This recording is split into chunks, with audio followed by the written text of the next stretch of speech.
Okay, I wanted to touch a little bit on the front runner drive setup here on my Nova.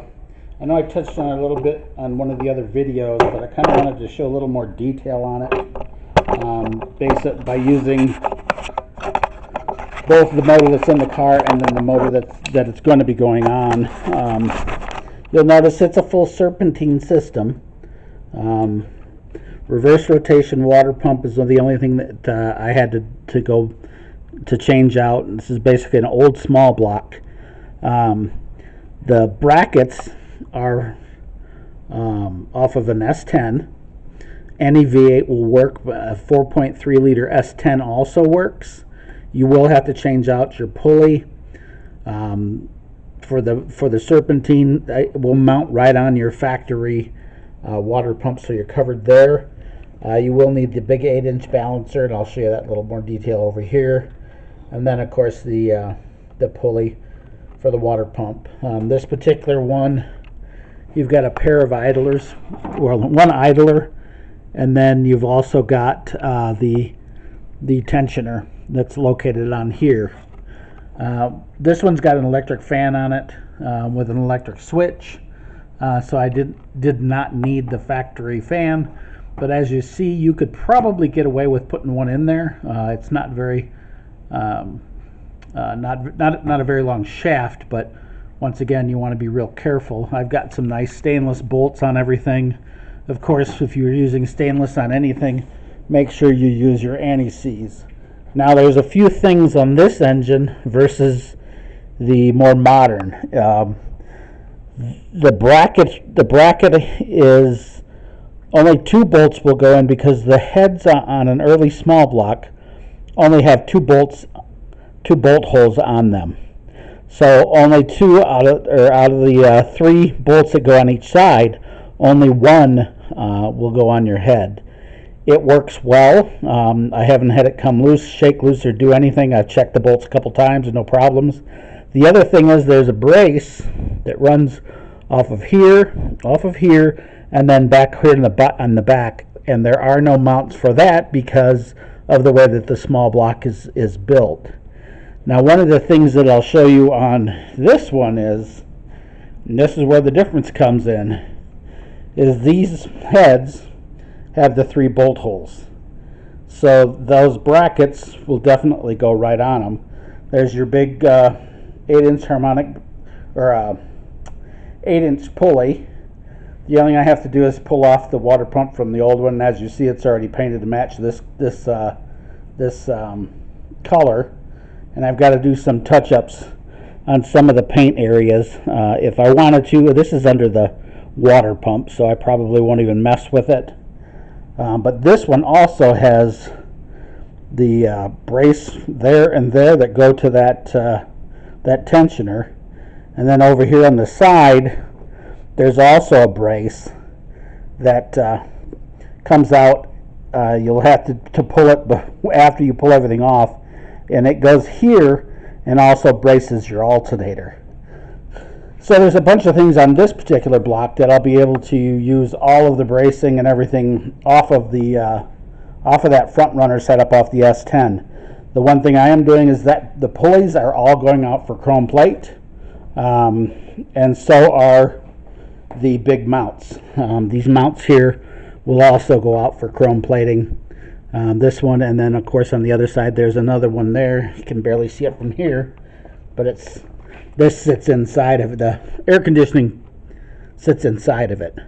I am going to have air conditioning on this car, so therefore I do have a dummy pump on here right now that I'll be using. I am going to pull the tensioner off and put in a brand new tensioner, and probably have the pulley that's on it powder coated if anything. It just depends.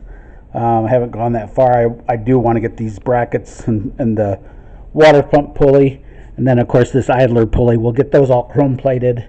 They make the pulley for the power steering chrome plated, and they make a chrome plated alternator, so I don't have to mess around there.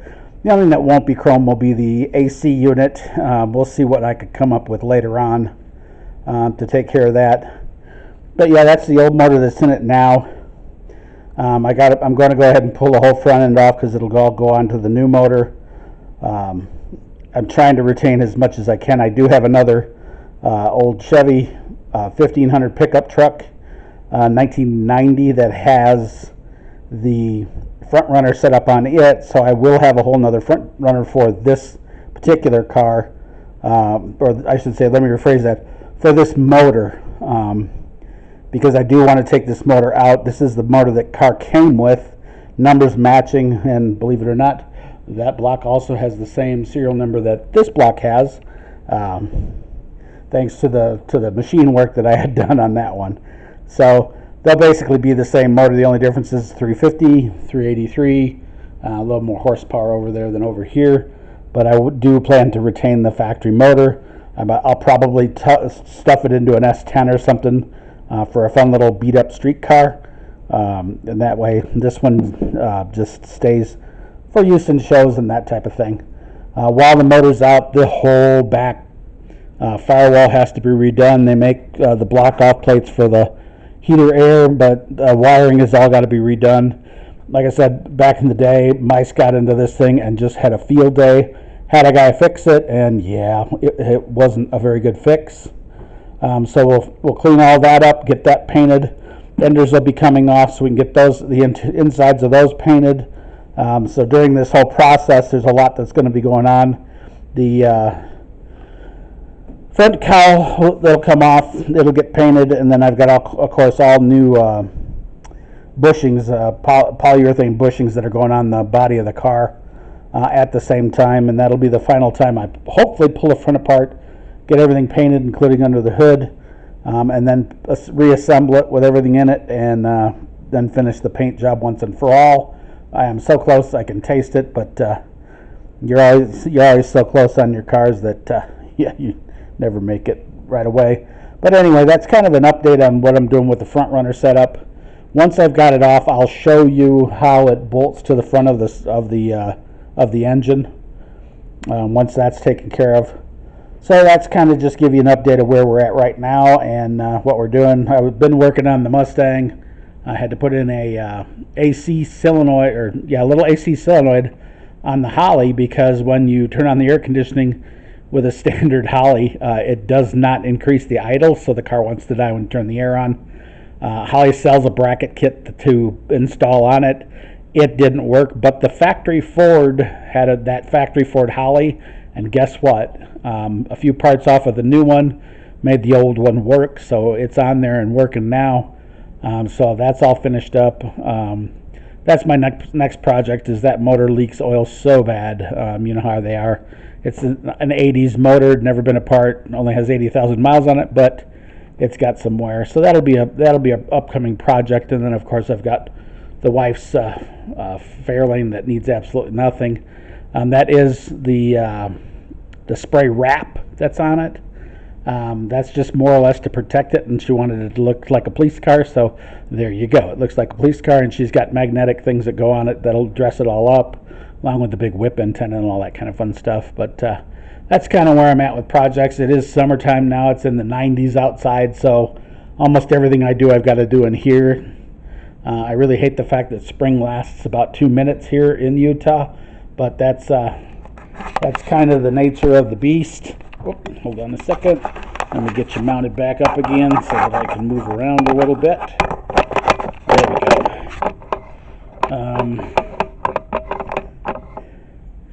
Some of the other things that I'm doing while I've got the motor out is I've got new cutouts, electric cutouts for the exhaust system. I'll be putting those about 12 inches back on the headers themselves. Wrap that header, change out the power steering pump for the one that's the factory for this car, because the way the return comes on this one, it comes in a circle like this, instead of going right out the back like the old one did. So I've got to fix that. I've got to pull the carb and everything off of the front of this one to go on to the new motor. So that'll be pretty much what I'm doing over the course of the next few months, is getting everything off of this motor, especially the front runner. I got to get this off today so that I can send it all out to chrome plate along with the pulleys. And that way it comes back ready to go on that new motor. Then I'll bolt everything up As far as that one goes, to just trial fit everything, make sure that it's good, and then swap the motors out. Hopefully you'll have a nice cool day one of these days here in the next month or so that I can get this yanked out. I do want to find a 700R4 before I put it back in, which means I'll have to have the drive shaft done, etc., etc., etc. So I'm probably just going to pop the motor out, pop the new motor in, and then later I'll drop a 700R4 in it to get that overdrive. But other than that, that's where we're at. This one's developed an issue. When you fire her up cold, she runs just fine, but as soon as she gets some temperature of any kind, not even temperature, as soon as she runs about 3 minutes, 4 minutes, it starts missing really bad. I'm almost convinced it's something in the electrical, or the distributor got shorted out because of all this bad wiring along the back of this motor.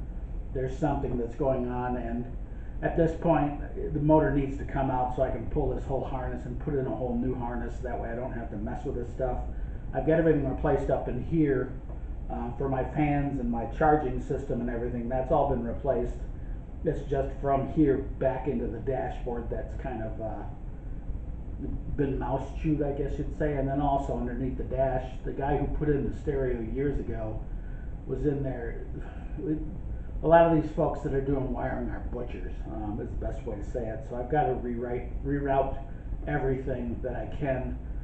And one of the other videos you see where I built that whole relay system in the trunk, because the battery's back there now. I want to move everything back there and remove anything up here that I don't have to have, with the exception, I'm going to leave the fan relays, but I'm going to get a little bit better mounting setup. Right now it's just kind of a temporary thing. I've got a couple of relays.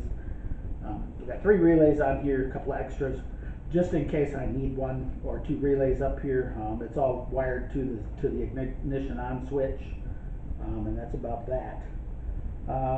Anything else that I can think of, I'll pop up a video on it real quick, but probably not going to run many videos here until I get at least the front runner setup pulled off, so that you guys can all see how this mounts on an early motor. But like I said, save yourself thousands of dollars and just take all this stuff. I'll know what it costs to chrome plate it versus buying a whole front runner setup here in the next couple of weeks. We've got Ogden Chrome. Kindig uses them, so they got to be pretty decent. I've talked to the guys over there; they're real knowledgeable. So I'm kind of looking forward to taking everything over and saying how much. I know it's like $25 a pulley to do those, so that makes it real easy. The only thing I'm concerned with is the tolerances and that type of thing. With adding the chrome, I'm going to have to clean a bunch of chrome out of bolt holes and that type of thing, which is fine. It's not an issue at all, but that's kind of to give you an update. Any questions or anything, just send me an instant message. I answer them all the time. So if you've got something you're working on that's like me, where you're just trying to save every dime you can, this is definitely one of the ways to do it. I'm also going to address the giant the giant power brake unit, and try to probably go with a small one. But that kind of gives you an update where I'm at with everything. The motor's all put together, just kind of sitting there. I have primed it. I have not set the timing on the new distributor yet, but yeah, she's pretty much ready to go. Hopefully that goes without a flaw. We can only hope. But the way things work in this kind of a field is, if you got it right the first time, you did a really good job. Odds are you're going to have to do it twice, especially if you haven't done it. My issue is I haven't done it for 30, 40 years, kind of dating how old I am. So I'm trying to remember everything that's back over here, and in some cases you have to YouTube it if you've forgotten how. And I tell you what, I wish they would have had YouTube when I was 20 years old, because my motors would have been a heck of a lot more resilient, I guess you'd say. We had some really good motors, really fast motors and quick motors. Built both the high speed and quarter-mile cars, and they were fast, but boy, today's technology could take these things so much further. And everybody's asking me, well, why the old Chevy small block? It's because it looks cool. LS just kind of looks plain to me. Hey, I don't fault anybody for swapping over to them. They are real reliable. But I've had really reliable small blocks. This thing's been in this car for how many years? Still doesn't burn oil, and the only thing I've ever done to it was yank that nylon timing gear off the front of it, throw it in the trash, and throw a gear drive and a can in it. Intake manifold, carburetor headers, and it's been good for, geez, I think it's going on 30 years now. No, maybe about 27 or 28 years that this motor's been running good. So don't fault them, they're good motors. And like I said, this one, it's all studded and not bolted, so that's going to be an even stronger motor. I ain't racing it, so I know that it'll be good, and I know it'll do well. So that's kind of an update. And like I said, anything you want to know, just shoot me a PM and I'll let you know. Alrighty, thanks. I'll have a good one.